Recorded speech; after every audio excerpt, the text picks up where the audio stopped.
Okay. We're going live. Fuck it. We're live. I should have brought my ring camera. I wanted to go All live of these too. things you don't Ring want to camera.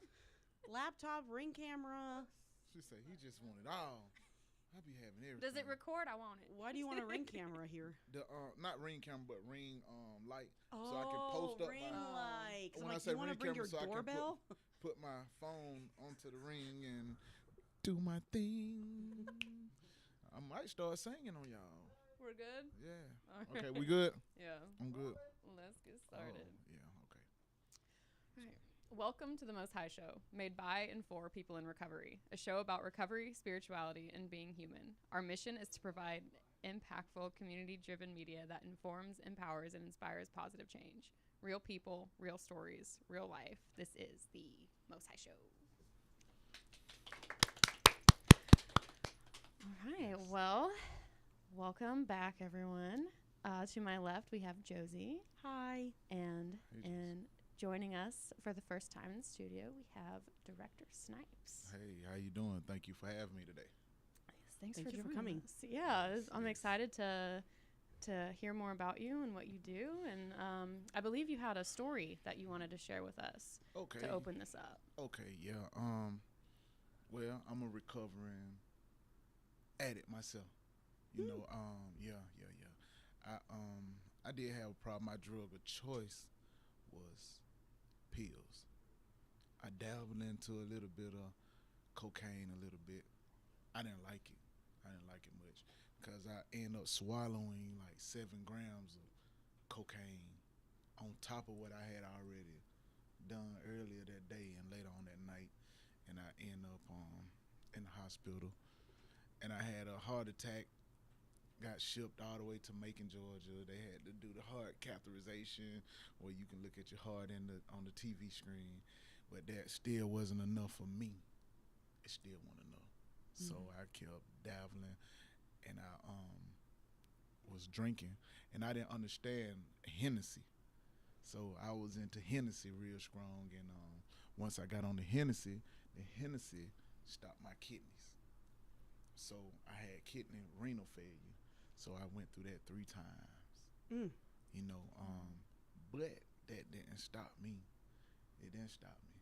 You know, I still did a little cocaine, popped my pills, and went back to the Hennessy again, and went back into the hospital.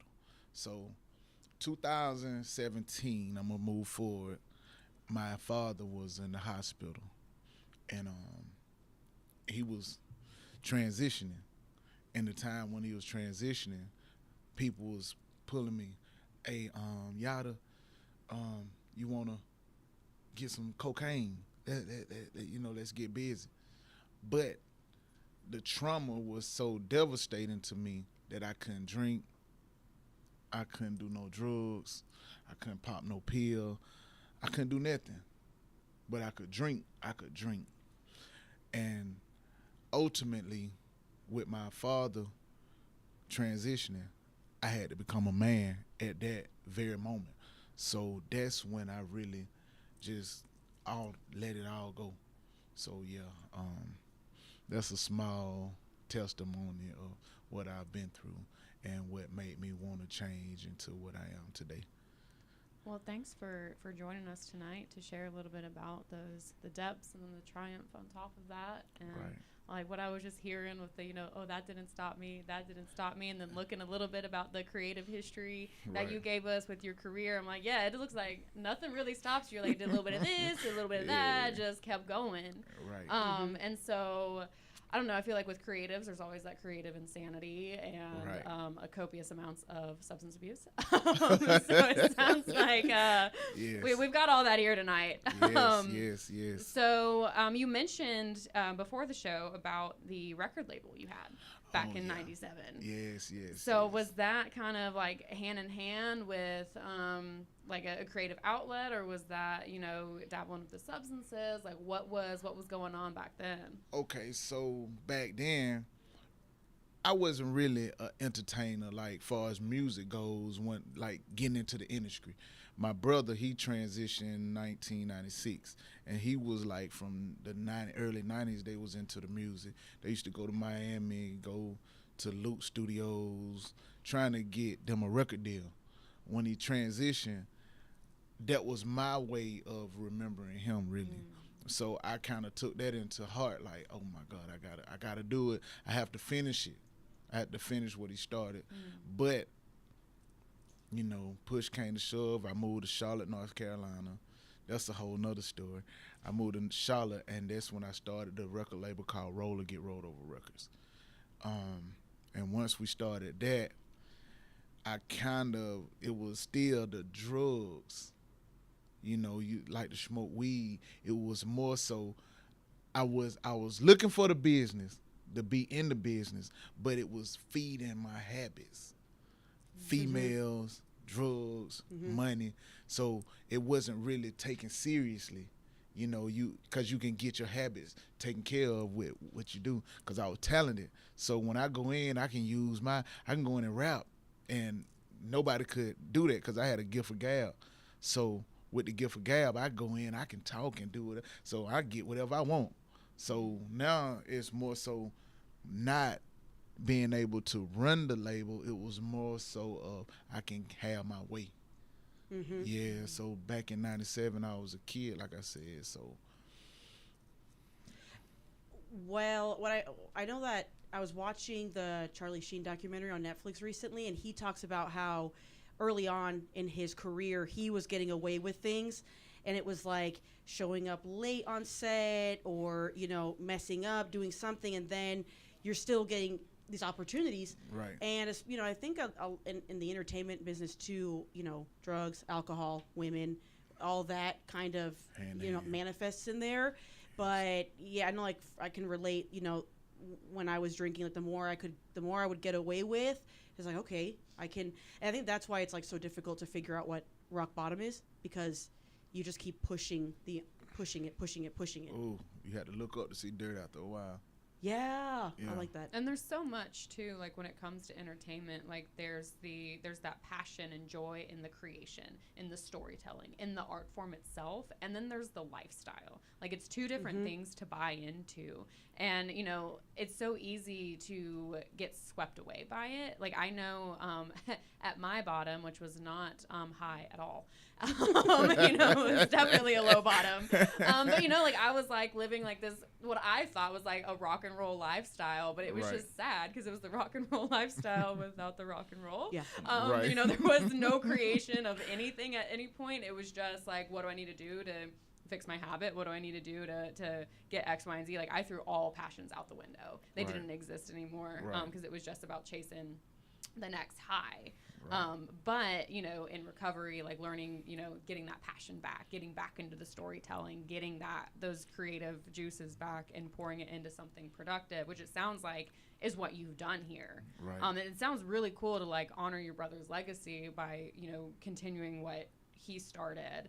And so at what point did you kind of move away from the music side of things and then more into like the visual production side of things? Now that's a good question, because the real truth is I was doing it all. I have someone you remember, I don't know if y'all remember, but camcorders? Yeah. Okay. So I used to have someone with a camcorder the whole time. The whole time I was doing this, I had somebody with a camcorder following me. And then I'll get home and edit the videos. And this was back in like 2000. So I always have had that type of passion, but we can move back to like, I want to say first grade. I wrote an essay. So I was the first black kid from where I'm from to ever win an essay contest. And I wrote it on Martin Luther King Jr. My daddy was an artist. So he drew a picture of Martin Luther King, and at that time it wasn't a national holiday.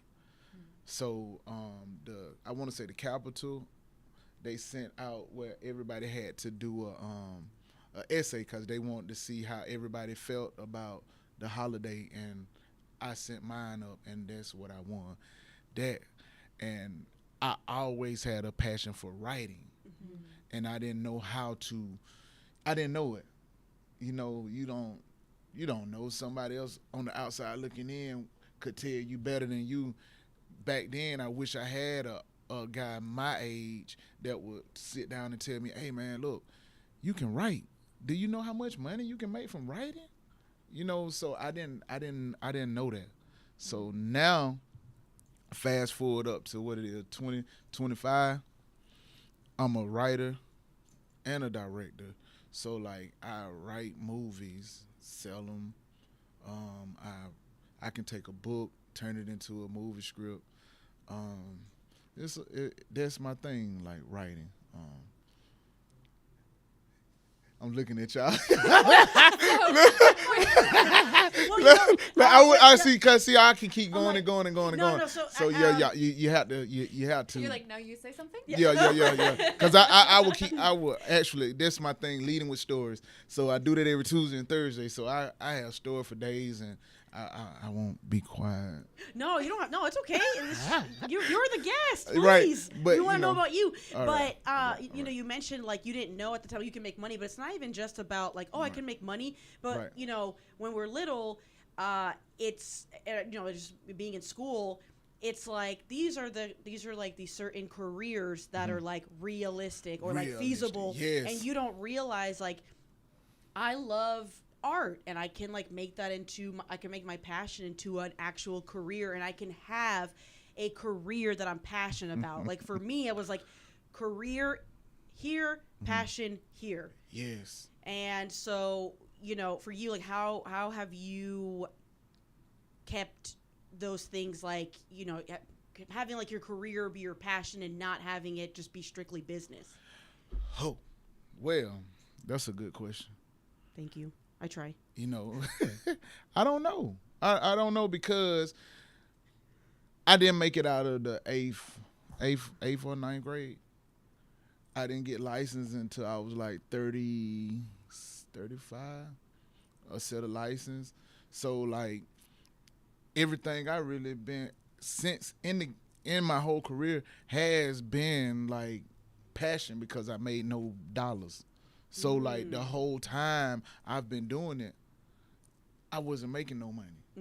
And on top of it, when we talk about the addiction, like the drugs, I was addicted to just the lifestyle. I won't never say I'm addicted to drugs. I was addicted to the whole gist of everything that came with it. Everything that came with it, that's what I was addicted to. So now, after so many years, I went back to school. That's when I turned my passion into purpose and my purpose into a career. Passion into purpose, purpose into profits. She said profits. Oh, yeah. Yeah. Oh, yeah. You know something. Thank you. Yeah. And what was I going to ask you? I got distracted by my little You're like, wait, I'm smart. purpose. Yeah.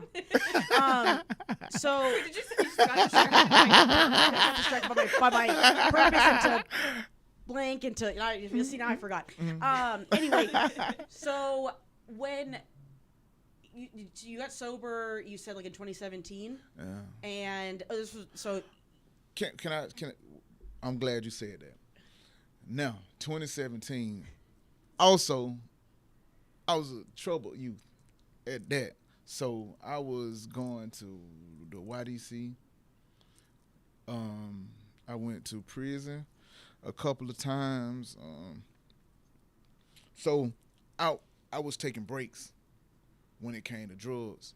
So really, I built my mind up to where like I was using drugs to, like I say, get what I want. So like, let's just say if we were sitting in this room together, right?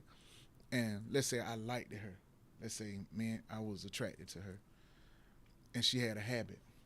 Mm-hmm. You had the same habit she got. I wouldn't feed her the habit. I would feed it to you. So I'm just saying, like, so you could go and tell her good things about me. Like, I was a person that knew how to use the drugs to get the things that I wanted. But I wasn't using. I still didn't get what I wanted because I end up in the hospital, like I said, end up in prison, like I said, end up people don't want to deal with you. They won't give you no money. They won't give you nowhere to stay. You got to fend for yourself. So, yeah, the drugs is a bad thing, period. And like you were saying, I'm just so glad to be clean, point blank, period. I'm glad to be clean because I definitely don't look like what I've been through. Yeah. That's the beauty of recovery. Yes, I love the recovery, and I really wanted to be here. You know, I didn't put it on my I didn't tell y'all that from the beginning. No, literally, we're going over the notes before the show, and he looks at me and he says, "You know, I did drugs, right?" Like, yeah, no, I didn't actually. I didn't know. Somebody asked me if you were. I said, actually, I have no idea. Right. But you know, I like that you mentioned, you know, alcohol and drugs. That's not the problem per se. It's our minds. That's something that has helped me a lot in recovery. Is realizing I am just using this thing to help me cope or deal with, but really it's my thinking that's the problem. It's up here that's the problem, because I'm like, you know, you're talking about like using people, manipulating people, like that. You know, the alcohol and drugs technically, you know, they're not the ones that are taking your mouth and making you do these things, or taking your body and making you do these things. It's you have to like completely reframe your thinking, and you know, that is the most powerful thing about recovery. It's not just about like the physical sobriety of it. It's the changes and the growth and you know, like a new respect for life. And so you know, you graduated from school, and it sounds like you created like a new path in your life after you know you got sober. So like tell us about like how you started doing the leading with stories sessions. Oh, okay. This is wild.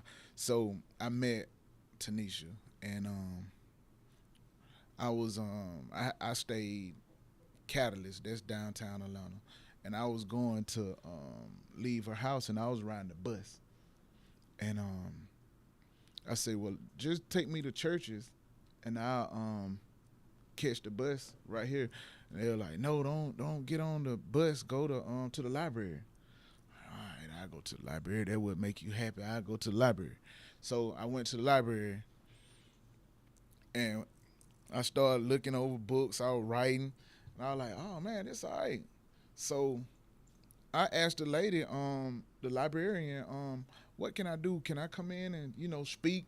I had no idea what I was doing, but I knew I wanted to do something. And then really the something was to still be on the south side of town. So I gave them Tanisha's contact. And they told me, well, yeah, you can do a class.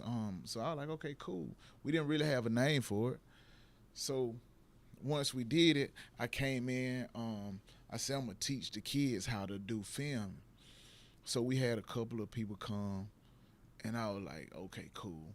So my daughter wrote me a letter on the internet, and she said some things that kind of pushed my buttons.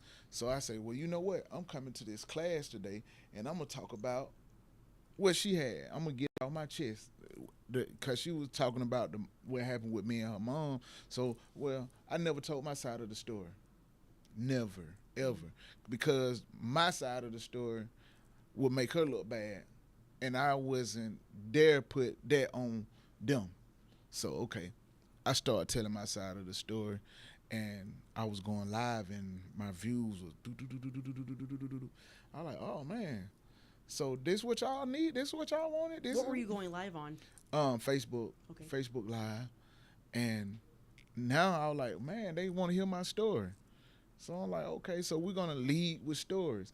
Now it's more so we're going to teach people how to tell stories, how to write stories, and that's what happened with Leading with Stories. Like, it just started all out of the blue, and we started telling life stories, yeah.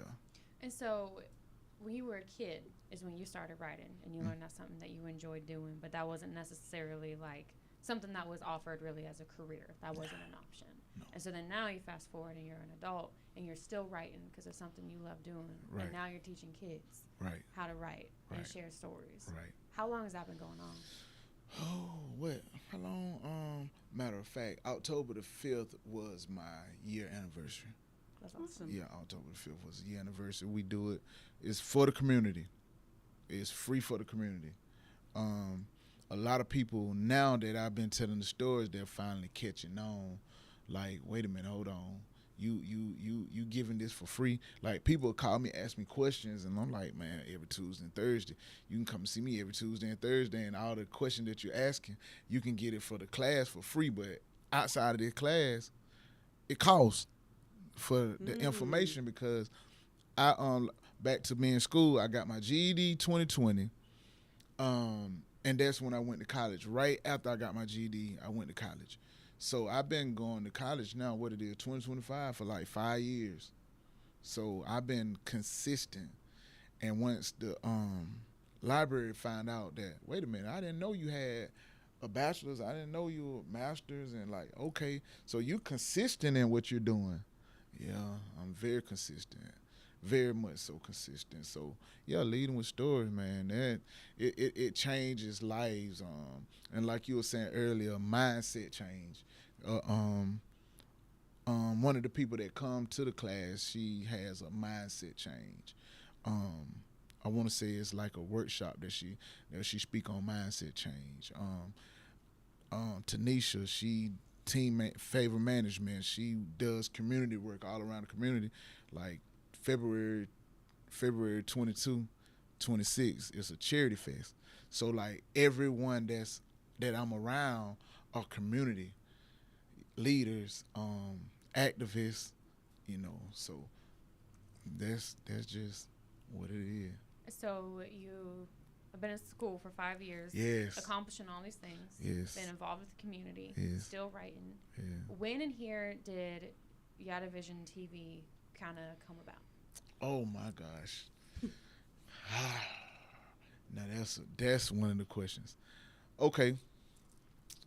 Jason know about that. Okay, so it started out Yatta Vision TV Family. And we had the goal and the drive to do what we had to do, but not the strategy, like a business strategy. So I can fast forward it up to now, to where we get a business strategy going. That's what Yatta Vision TV is all about. We had to have a business strategy, because at first it was just all over the place. It was all over the place. We was just really trying things. Mm-hmm. Okay, well, we do music videos. Okay, we do photos, but we didn't have an actual plan. So now we have a real plan. We went from Yatta Vision TV LLC to Yatta Vision TV Incorporation to Yatta Vision TV streaming platform from a Roku channel.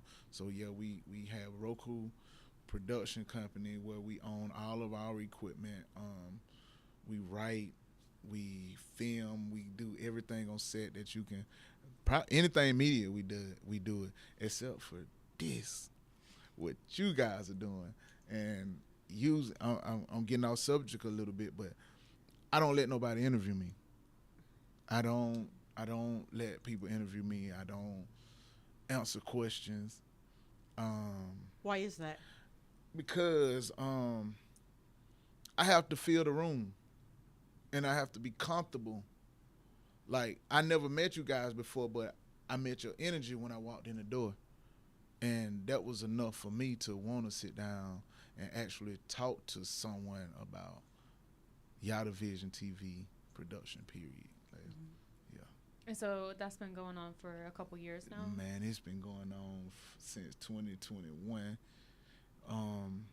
I came to Atlanta. Because I got banned from Upson County. I was staying in Upson. I got banned. I don't know if I should say that, but manufacturing drugs, not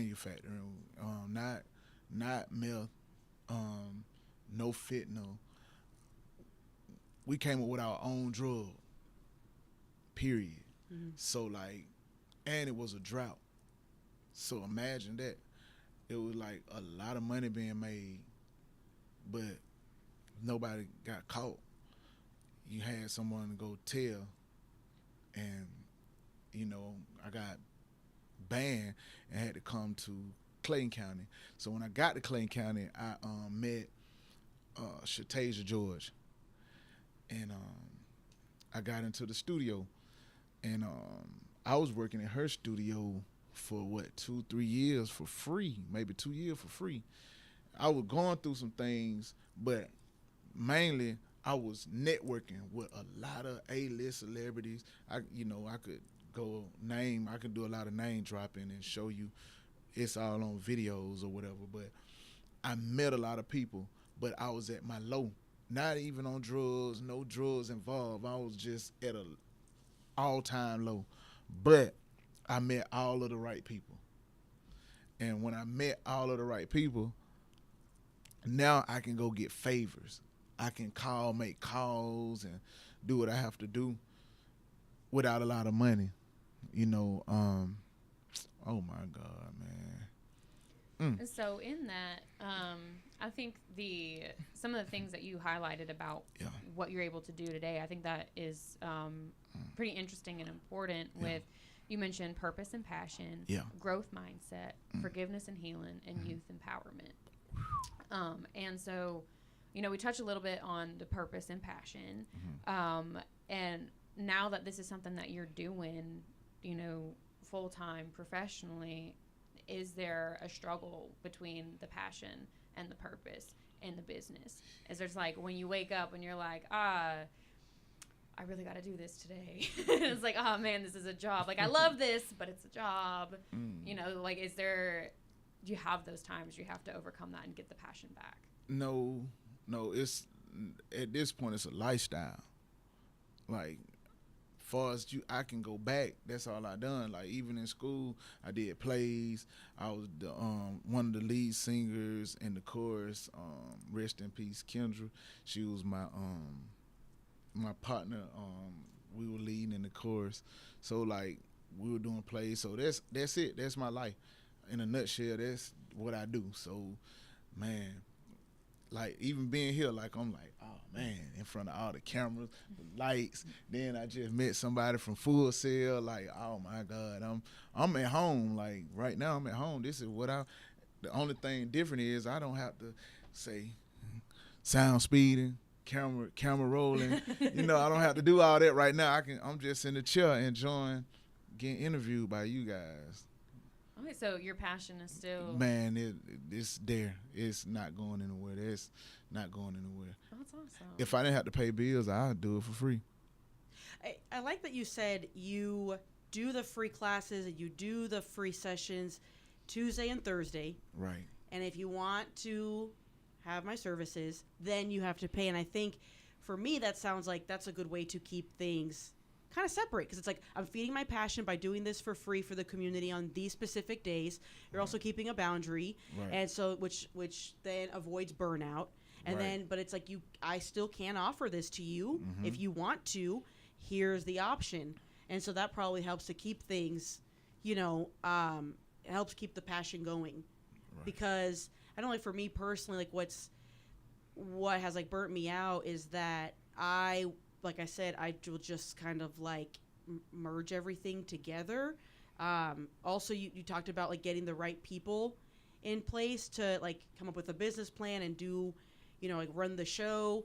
So do you have like a full staff behind you, like helping you run things? Like, what does your day-to-day kind of look like? Okay, so staff. I'm fired everybody. You're fired. Dead simple. And you're fired. You're fired. You're fired. Everybody. Everybody gotta go. Everybody gotta go. Clean house. Yes, because simple.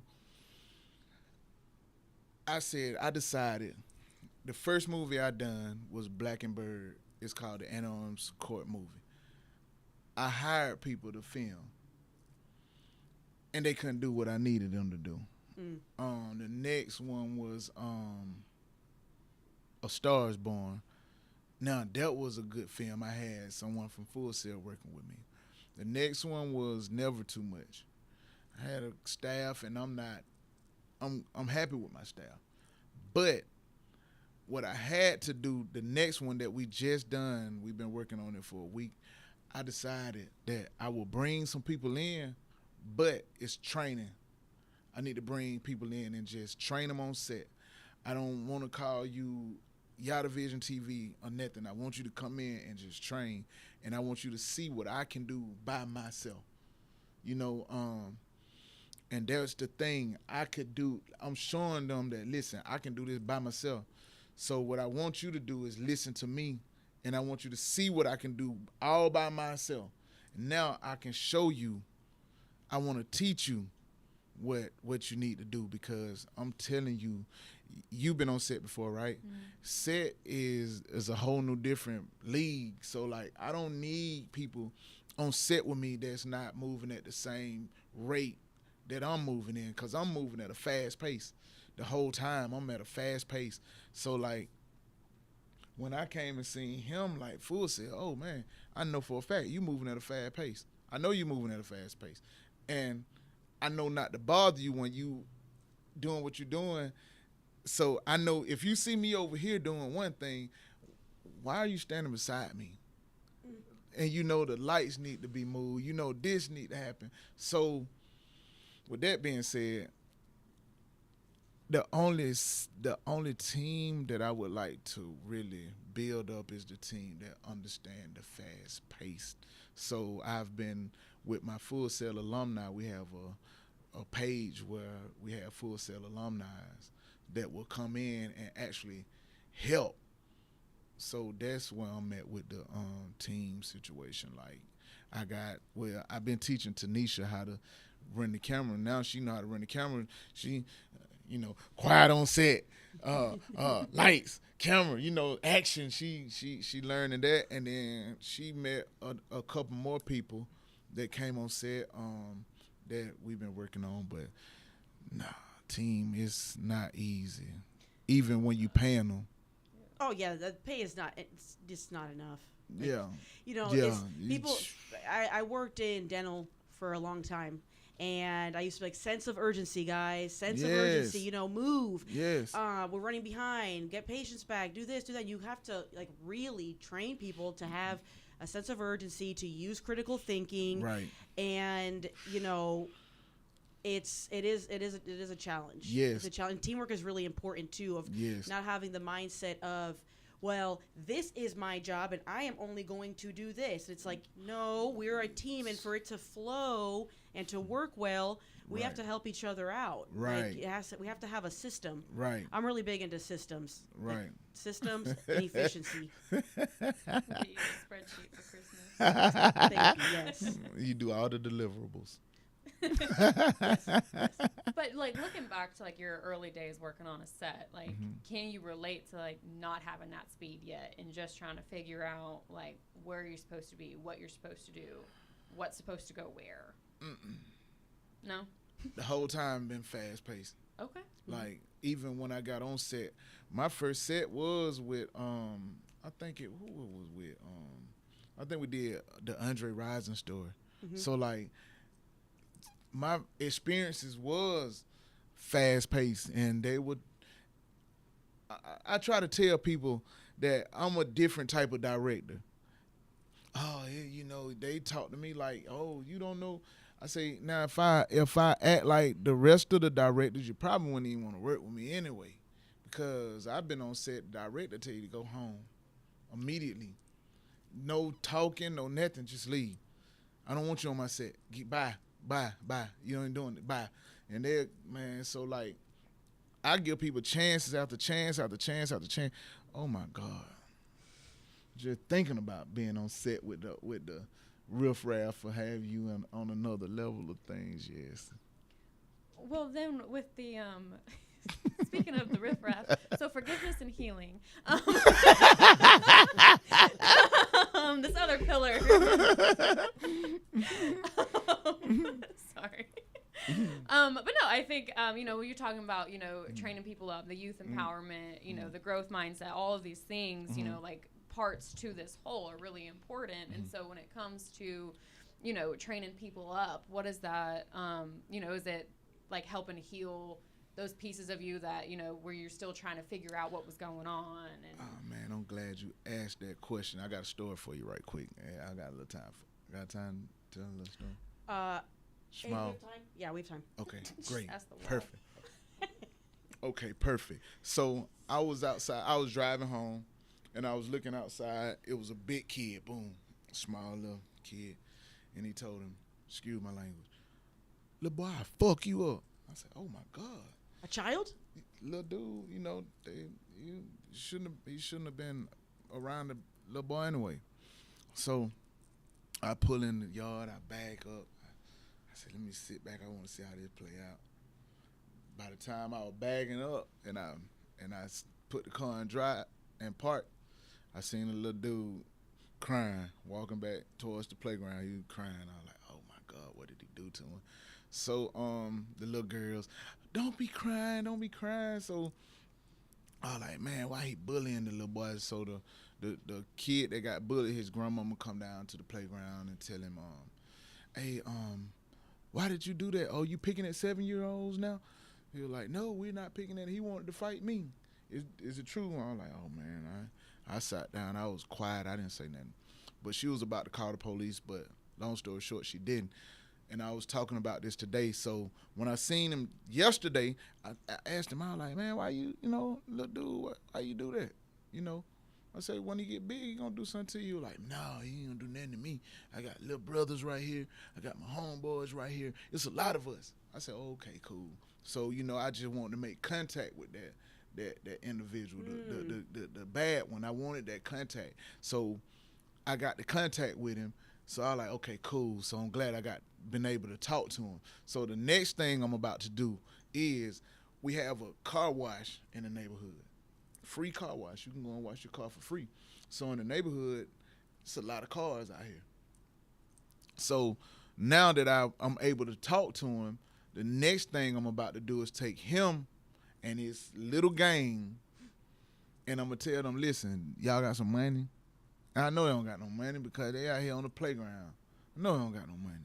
So what I'm going to do, I'm going to train them to tell them, listen, what we're about to do is we're about to go knock on these doors. Y'all see all these dirty cars out here?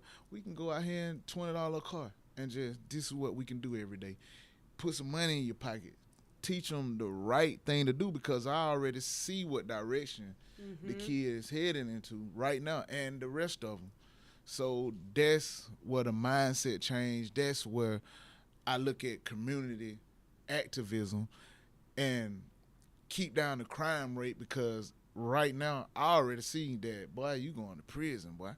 You know, you going to prison. You definitely going to prison. You don't want to listen to nobody. I've been watching y'all. You got the little kids out here feeling on the little girls and, you know, taking advantage of them, you know, so yeah. So I know it. I might be overstepping my boundary or whatever, but if I can reach them and teach them a better way, that's what I mainly be on. Kind of like being the person that you wish would have shown up. Exactly. When you were younger. Exactly. And so you have mentioned before too about using pain as fuel for greatness. Oh, yes.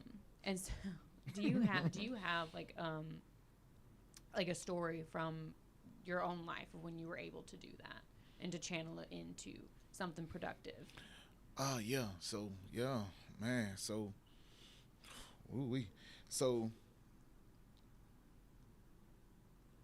my mom is the only one that's living out of my immediate family. So, like, everybody that raised me transitioned.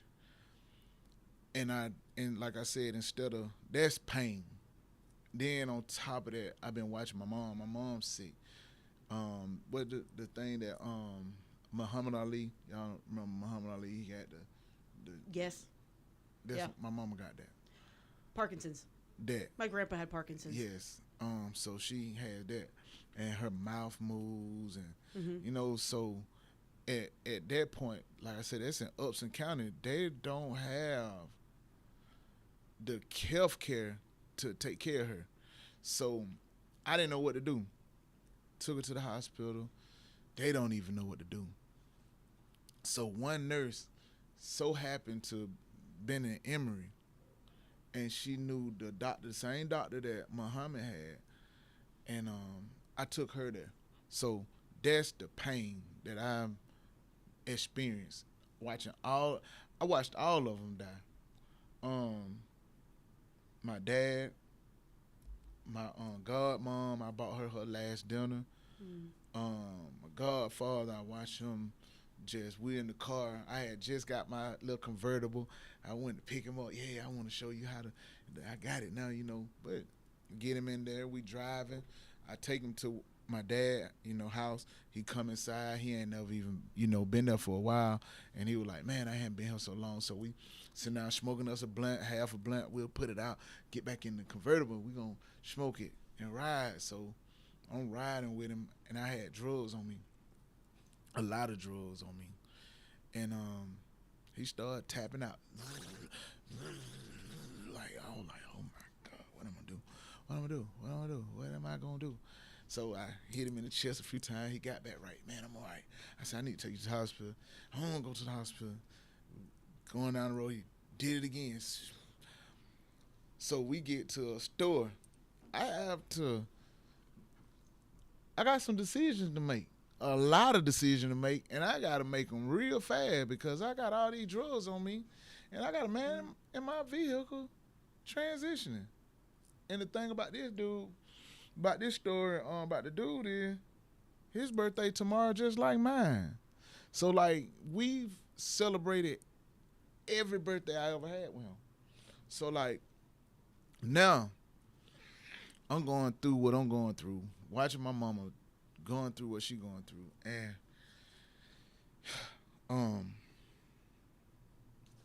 I had to, get right, get my mind right. Give me a little second.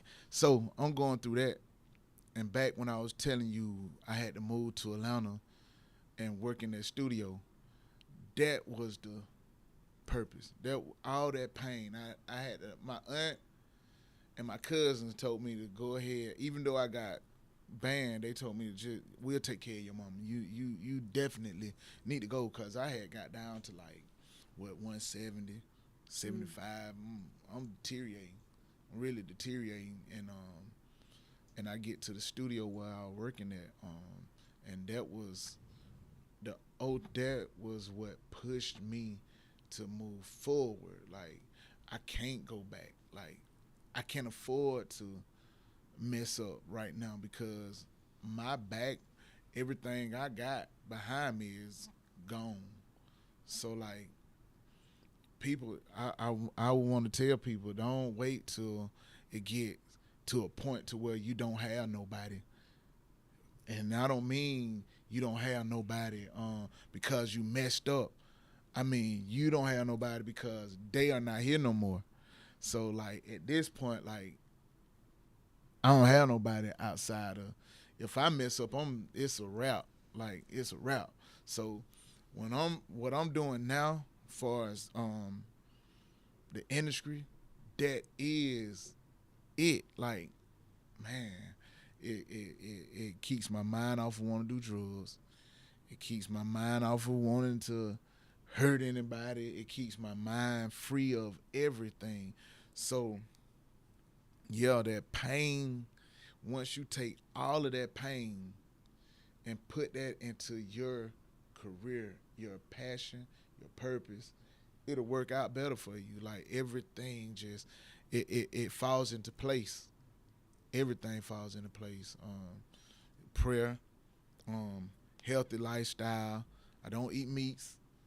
I eat fish. I eat salads. That pain will push you into another realm of things. Like, okay, I never thought where I was born at, you won't see things that man, please, where I'm born at, you can get everything you want out in one neighborhood. You don't even have to leave the neighborhood. Mm-hmm. So, like, that's where I come from. Like, you don't see many people making it. And 20 2021. I want to say somewhere around there. Trayvon Walker, he's from that town, and he was #1 draft pick in the NFL. You know, so people seeing that it helps, but that pain, that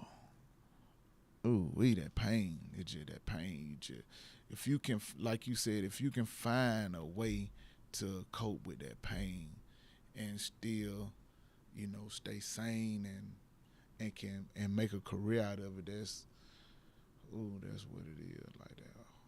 Wow. I'm sorry, y'all. Just don't say sorry. No, that was you had me at the edge of my seat at one point. I was like, you know, that's an amazing story, because in recovery, a lot of it is confronting the pain and turning your wounds into wisdom, and realizing that I am going to be sober or get sober for me, and everything else will line up, because people can come and go, places come and go, and at the end of the day, you have yourself, and you've got to find a way to love yourself, take care of yourself. But as addicts, and we all go through a lot of pain, and again, it goes back to like mindset and willingness, and the fact that you've been able to take that pain and turn it, and turn it into purpose. And I really like that you are, helping the youth in the community, because I was talking to a friend recently, and she was saying, she's a nurse, and she's like, at the hospital, there's a lot of kids coming in that are struggling with mental health, suicidal thoughts, substance abuse, and she's like, they're young. These are young kids. Yes. And, their parents are wanting to be their friends. And so, what you're doing, it's like, hey, look at all these painful experiences I've had. And, you're also making contact when you can, but look at all this painful experience I've had. And like, you can talk about it and be honest about it and be open, and it's okay to share it, and you can move through it. Because for me, I don't believe in like, well, I need to just like get over it. I need to just like shove it away and get over it. I think for me, it's been important to move through the pain, navigate through the pain, to, help me get to my final destination of like who I want to be. And that final destination, who knows when it is? It's a journey. Does that make sense? Yeah, it makes a lot of sense. It's kind of like what I got out of your story. Yeah.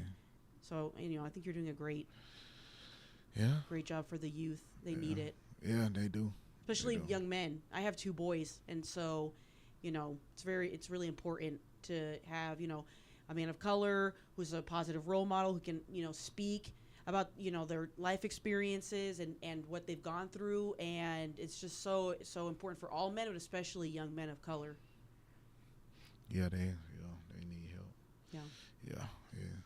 Well, as we come in for a close, why don't we talk a little bit about the streaming platform that you've created? Just tell us all about it. Like, what can we find on your platform? Where can we find your platform? I know you said Roku, but what's all that about? Okay, you can go to yattavisiontv.net. Go to yattavisiontv.net. That'll show you everything you need to know about the platform. Tomorrow, we will be doing free subscriptions all day tomorrow. And depending upon how that goes, we might just keep it free. The channel itself, like you said, it's a Roku channel. It's not just a regular app. You can't just go and get you an app and say, well, I have me a channel. It's costly, very much so. We have a distributor's license. We have MCU movies, DC movies, all the A-list movies. All the A-list movies. Man, we had the cartoons. Matter of fact, what I want to say, I watched it yesterday. I usually don't even go on there much, but because I don't have time. But we got Mufasa, The Lion King, Spider-Man. We have all the movies. A lot of people was thinking that when we had when we got the channel, that was just our movies. Like, we're going to just put our movies on there, and you have to come here and subscribe to get our movies. But no, it's a lot of movies on the channel. So we change up. It's like a Netflix style channel, except it's just through Roku. That's basically what it is. And your original content is on there as well? We haven't put anything on there yet. You haven't put your own stuff on there yet? No. Okay, so we do. I'm glad you said that. I signed a distribution deal with 1919 Distribution with Dennis Reed out of Detroit. I often say Detroit, Georgia. Why would I say that? I was like, oh, it's a Detroit, Georgia? Everyone needs a geography lesson right now. There's a Rome, Georgia, and you'll be like, people are... we only need one Detroit. Yeah. And people are like, oh, you mean Rome, Italy? I'm like, nope, Rome, Georgia. Yeah, what his name? Detroit, Michigan? Dennis Reed is the king of Tubi. He's the king of Tubi. So, like, if you can, get with him and get your movies, get him to distribute your movies, you'll do some good numbers on there. And I sat down and talked with him about taking 1919 and distribute through Yatta Vision TV. And I've been talking to a lot of companies and asking them to distribute their movies through Yatta Vision TV. So with that being said, I'm thinking to do like Tubi, because with the entertainment business, they taught us you have to know what you want to do. So you have to have a strategy, a business strategy. So my business strategy was to have a streaming platform. So now I had to study all of them, Netflix, Hulu. I had to actually study them, and I was like, wait a minute, hold on. So it's a lot of money into it. It's a lot of money, but you have to have a team, to really get that money coming in. And Yatta Vision TV, man. I before I leave, I want to make sure everybody here subscribes to Yatta Vision TV. And also, I would love to have this show on Yatta Vision TV if it could possibly happen some kind of way. Yeah. Let's we can talk off camera. Talk logistics, talk money. Yeah. I'm just kidding. Yeah. Where else can people find you? You have Facebook, Instagram, TikTok? Are you doing viral dances? Like what? Where else can we find you? Oh man, yeah, man. I do my dance. I do my little 1-2. But now you can find me Yatta Vision TV, Kenyatta Snipes on all platforms. Yatta Vision TV on all platforms. Yeah. Instagram, Facebook, YouTube, X, Twitter. Yeah, you can get me on X. Okay. Yeah, yeah, and LinkedIn Learning. LinkedIn Learning. Yeah, you LinkedIn. Adobe. It's a lot. I'm everywhere. You just type in Yatta Vision TV. You can find it everywhere. Oh yeah, and anybody that has a life story that they want to tell their life story and want to turn it into a movie, I'm a script writer also. Like I said, I can turn your life into a movie right now, because the next movie that we're about to drop is with her. She's, I don't want to, put too much out there, put too much on it, but we wrote about her life. We was on set doing this domestic violence movie. It's called No Justice. Oh my God, that was a rough movie. I think it brought in a lot of bad spirits too. She was a lady that went through it, had a real serious dude that had a real serious mental problem, and he beat her. One scene, I don't want to give you too much, but one scene, it's a book, so y'all better read the book. One scene, he beat her up out of sleep. Like, she ain't sleep. That's horrible.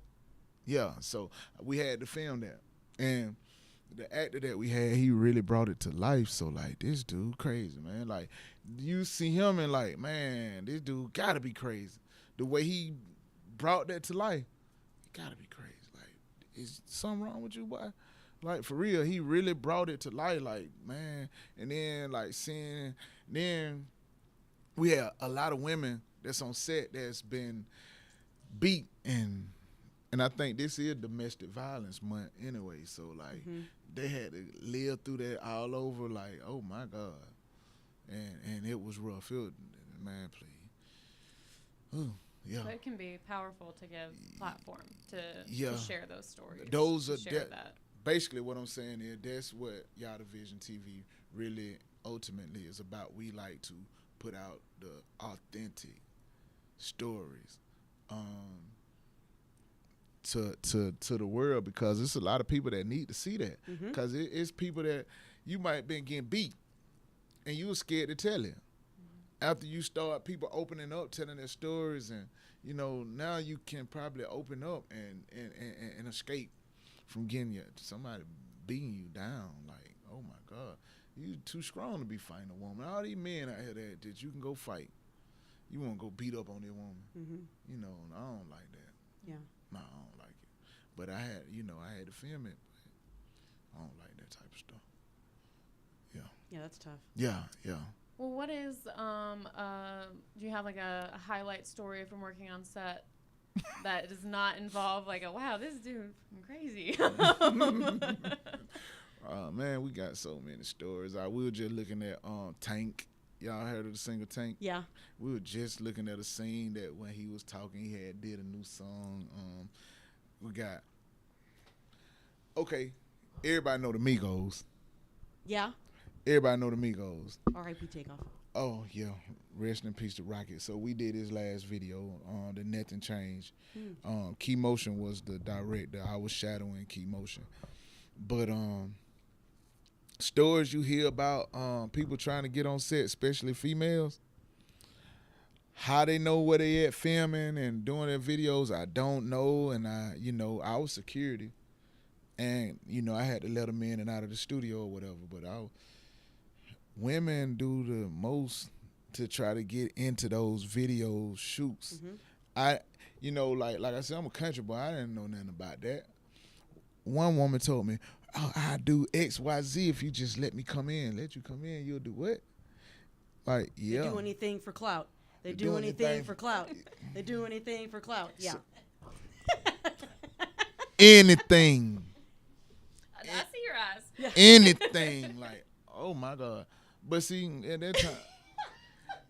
that time, I was, like I said, the pain and the purpose. You can't do anything to me right now because I'm not, my mind, I'm in the cloud. But yeah, I seen that. We worked with 21 Savage, Shinsia. Who else? Who else we worked with? What's the lady name?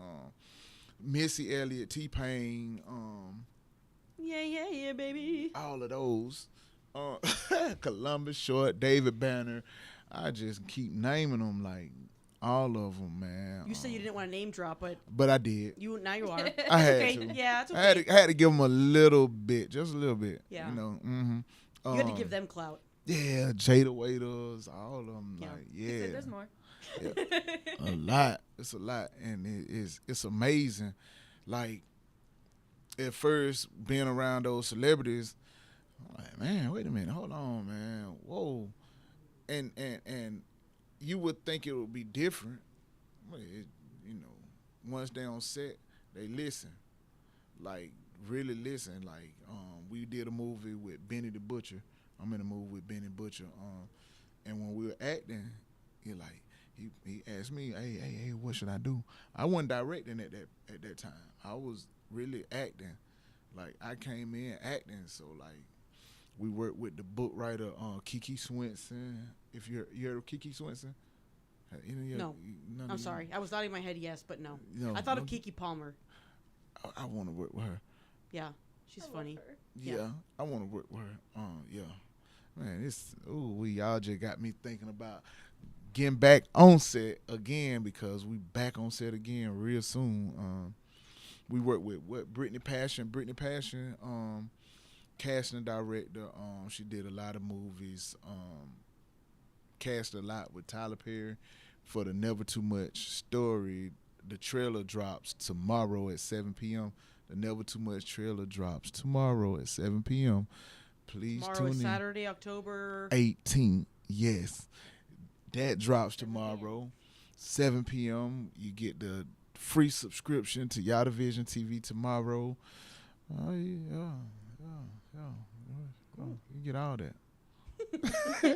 You get out of there one day. Thank you so much for joining us tonight. Man, thank you. And sharing some of your story and some of the trials that you faced and overcome.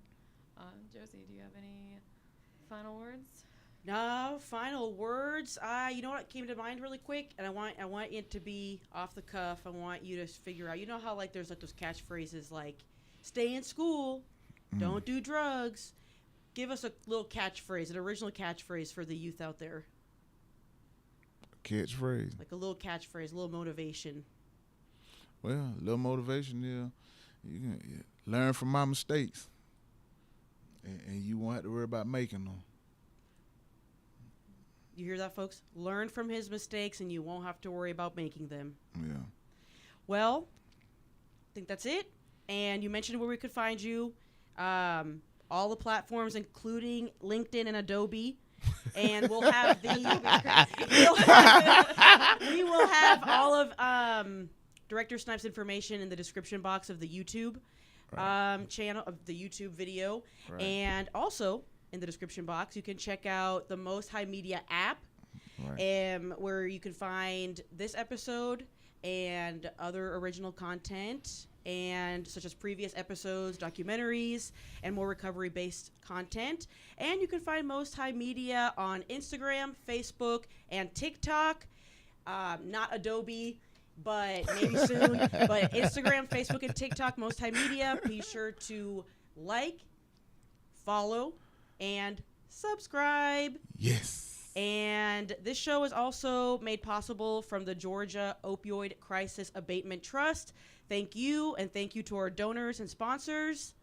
This has been the Most High Show. Very nice,